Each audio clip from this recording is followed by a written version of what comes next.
inte alls bäst, ni är sämst. Det är vi som är bäst, inte du. 3. His opinion means a lot to you, doesn't it?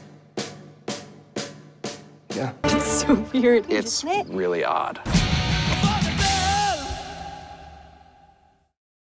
Hey JabberTalkers, thanks for tuning in. First of all, I gotta say, I could have easily made a top 20 list, a top 30 list of films that I love this year. Captain America, The Winter Soldier, We Are the Best, Only Lovers Left Alive, Grand Budapest Hotel, Blue Ruin.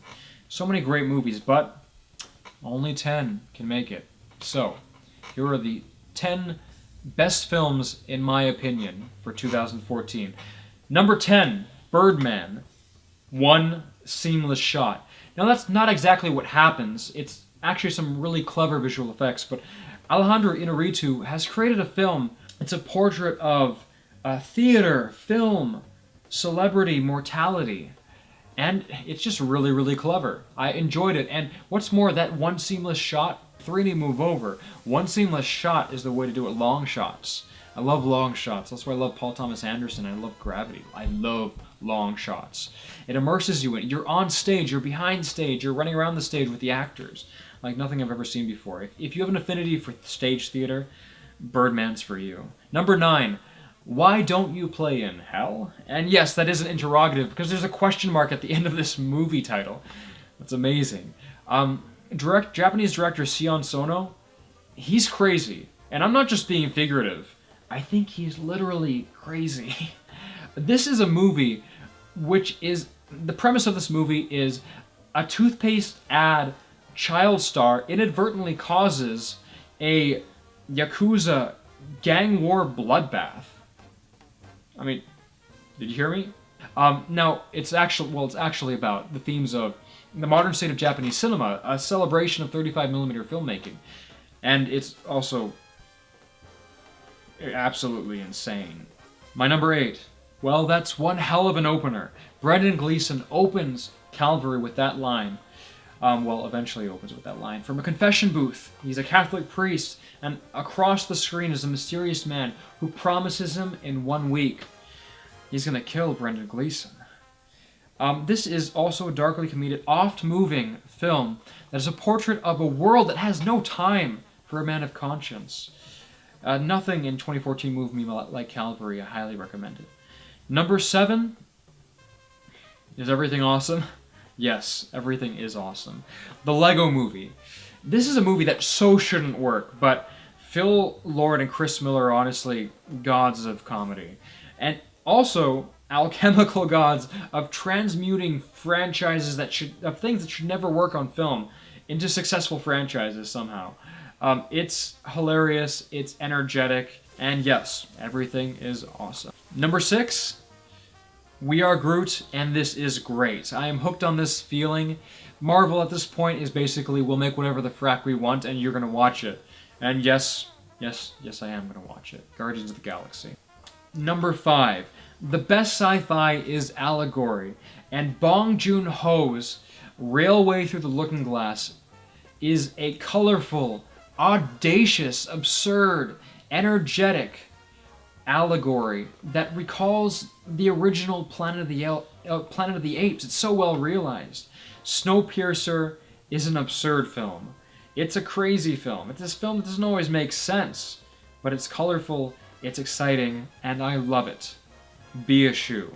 Number 4, I don't like horror films, and yet I love The Babadook. This is a portrait of a mother, her son, and the monster living in their home. And it's so much more than that.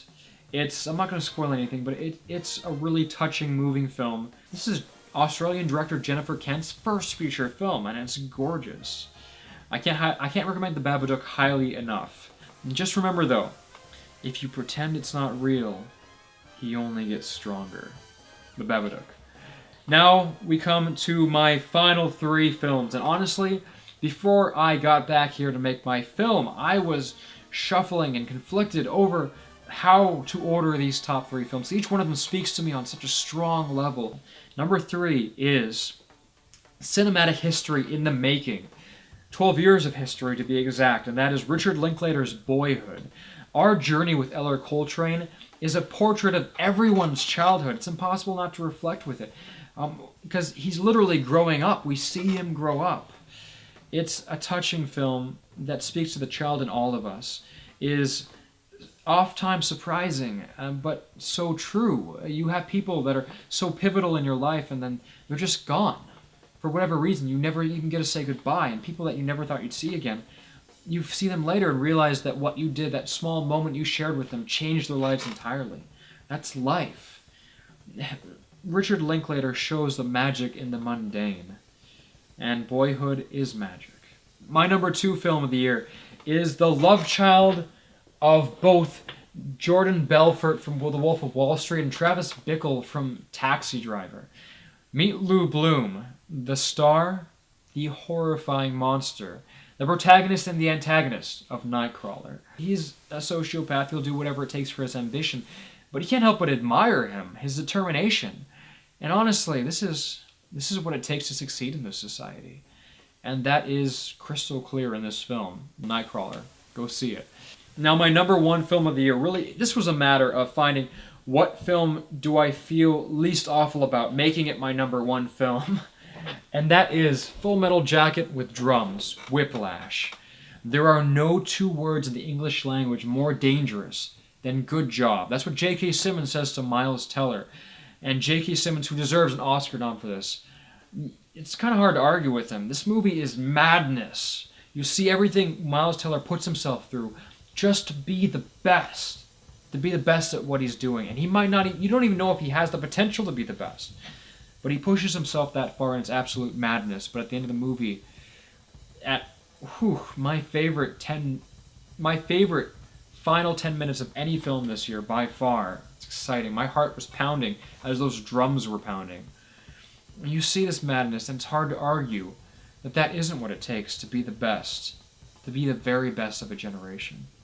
So my number 1 is Whiplash. Let me know if you agree with my choices for top 10 films of 2014. Let me know. Let's have a discussion. I want to hear what yours are. Film is subjective. That's the great thing about it. You can have your opinion, and that's perfectly okay. Thanks for tuning in, everyone.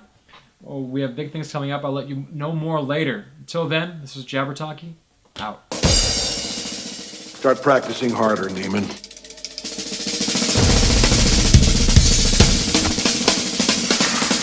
Why would you let him get away with what he did to you? Because I want to be great. Are you a rusher? Or are you a dragger? Or are you going to be on my time? I'm going to be on your time. Keep playing! Keep playing! Keep playing!